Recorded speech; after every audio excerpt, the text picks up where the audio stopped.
हाँ तो guys, stream selection after class 10th, तो यार मोस्ट ऑफ द केसेस में ये एक लाइफ डिसीजन हो सकता है और ये बहुत इंपॉर्टेंट डिसीजन है। एंड अकॉर्डिंग टू मी एक 15 साल के बच्चे को, एक 16 साल के बच्चे को ये इतना बड़ा डिसीजन देना गलत है। तो आज की इस वीडियो में हम कुछ बातें करेंगे, कुछ फैक्ट्स के दम पर, कुछ रिसर्च के दम पर, और इससे तुम्हें हेल्प होगी तुम्हारे स्ट्रीम चुनने में। So let's get started.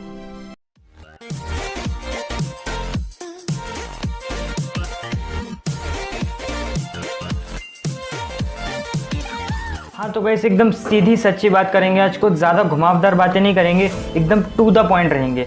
तो सबसे पहले तुम्हारा करना पड़ेगा डिटॉक्सिफिकेशन। तो ये डिटॉक्सिफिकेशन क्या होता है? देखो, जब भी तुम एक नई जिम में जाते हो या फिर एक डाइट स्टार्ट करते हो तो जो तुम्हारा ट्रेनर है वो तुमसे ये कहता है कि ये पर्टिकुलर चीज़ें हैं कि तुमको आज से नहीं खाना है, और वो तुमको 3 से 4 दिन का टाइम देता है जिससे कि तुम्हारे शरीर के अंदर जितना भी कचरा जमा हुआ है वो सब निकल जाए और तुम डिटॉक्सीफाई हो जाओ।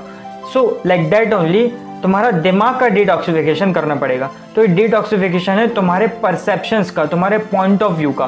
तो सबसे पहले तुम्हें अपने दिमाग से सारे जो गलत परसेप्शंस है जो हमारी सोसाइटी ने बना के रखे हैं, जो बहुत पुराने टाइम से चले आ रहे हैं, जो भी गलत परसेप्शंस हैं वो तुम्हें अपने दिमाग से बिल्कुल हटा देने होंगे। तुम्हें वो सारी परसेप्शंस, फॉर एग्जांपल ज़्यादा मार्क्स वाले साइंस लेते हैं, मीडियम मार्क्स वाले कॉमर्स लेते हैं, और जो एकदम बर्बाद लोग रहते हैं वो आर्ट्स लेते हैं। तो ये वाली परसेप्शन आप बिल्कुल हटा दीजिए।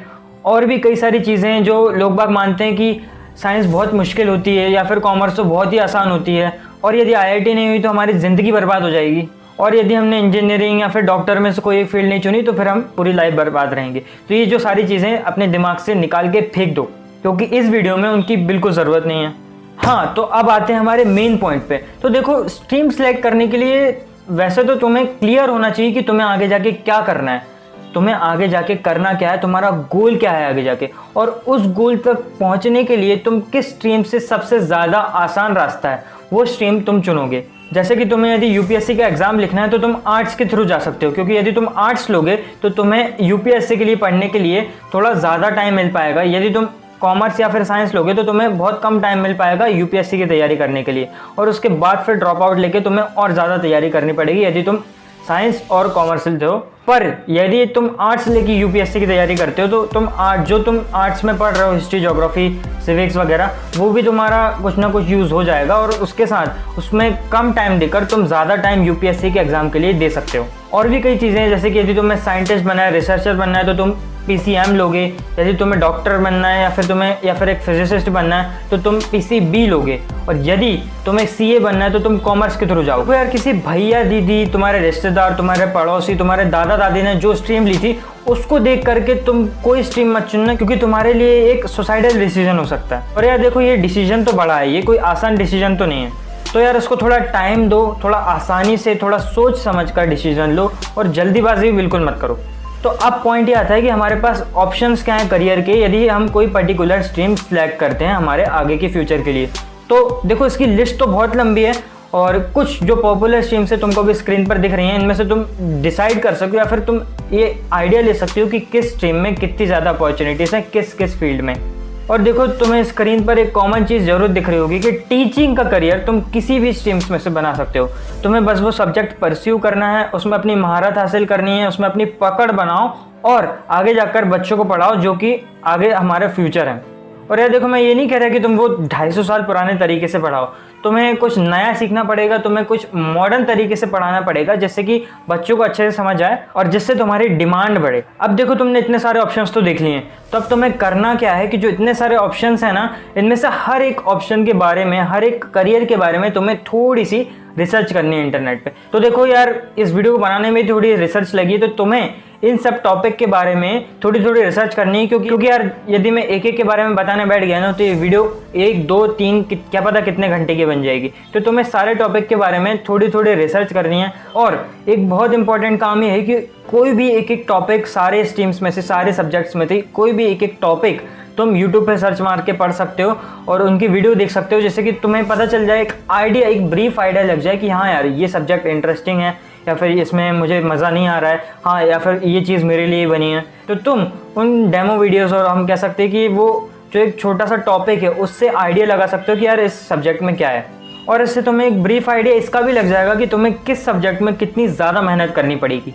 और यार देखो, मैं ये बिल्कुल नहीं कह रहा हूँ कि साइंस वाले ज़्यादा मेहनत करते हैं और कॉमर्स वाले तो ऐसे ही पास हो जाते हैं। यदि कॉमर्स में कोई अच्छे से पढ़ाई करे ना, और आर्ट्स में आपने देखा होगा हमेशा जब भी 12th के जो टॉपर आते हैं वो कॉमर्स या आर्ट्स में से ही आते हैं। पीसीएम में से कोई टॉपर नहीं आता, वो बैरली कभी आ जाते हैं 2-3, लेकिन मोस्ट ऑफ द टाइम हमेशा आर्ट्स में से ही टॉपर आते हैं, क्योंकि यार वो लोग मेहनत करते हैं उस सब्जेक्ट पे।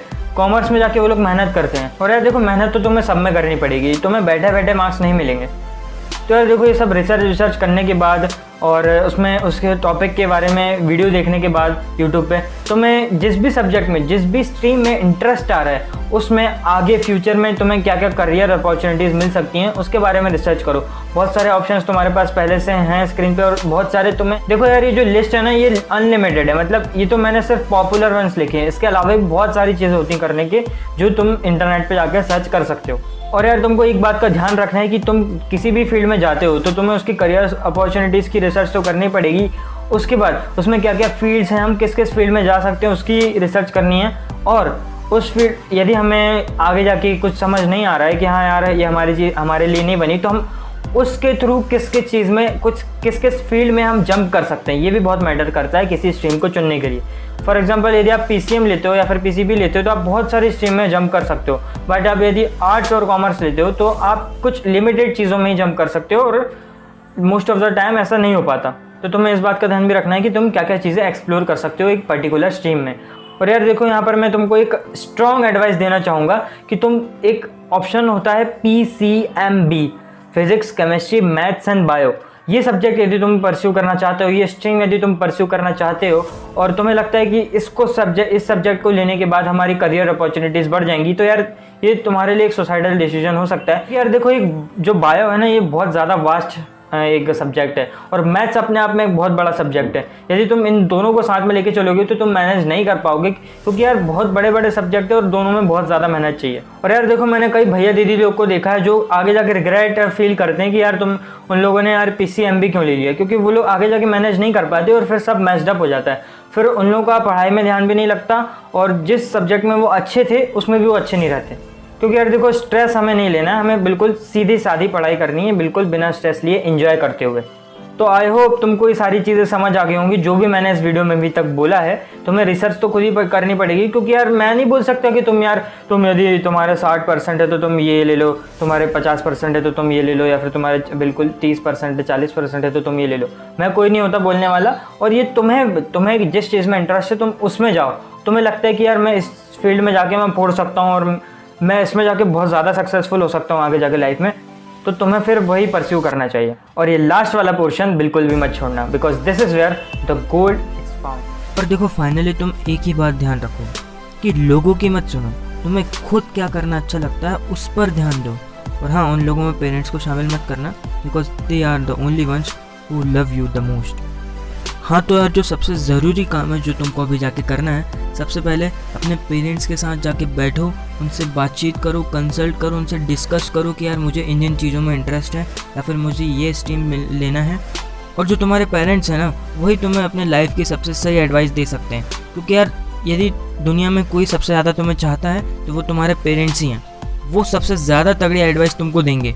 अब यार देखो, यदि वो तुम्हारी बात नहीं मान रहे हैं या फिर वो तुम्हारी बात नहीं समझ पा रहे हैं, तो यार देखो उसमें उनकी कोई गलती नहीं है। जैसे कि मैंने पिछली वीडियो में बताया था, ये सब गलती है जनरेशन गैप की। तो अब इस केस में क्या करना है, जब पेरेंट्स आपकी बात नहीं समझ रहे हैं तो उसमें तुमने जो भी रिसर्च करी है अपने फील्ड के बारे में, अपने स्कोप के बारे में, वो सारी रिसर्च तुम अपने पेरेंट्स को प्रेजेंट करो। और उस फील्ड में से जो कई एग्जाम्पल्स होते हैं कई लोगों के जो पहले उस फील्ड में जा चुके हैं, उन सारे लोगों के नाम तुम उनको बताओ। और यार देखो, ये तो तुम्हारी जिम्मेदारी बनती है कि तुम उनको बताओ, तुम उनको समझाओ, क्योंकि यार तुम्हें बस उनको इतना विश्वास दिलाना है कि उस फील्ड को चुनने के बाद तुम्हें फ्यूचर में परेशानी नहीं होगी। बस यार वो लोग इतना ही चाहते हैं कि तुम्हें आगे जाके स्ट्रगल ना करना पड़े, वो तुम्हारा भला चाहते हैं, बस वो समझ जाएंगे तुम्हारी बात, परेशान मत हो। एंड बस तुम्हें अपने पेरेंट्स को प्राउड फील कराना है। So start working on that from today.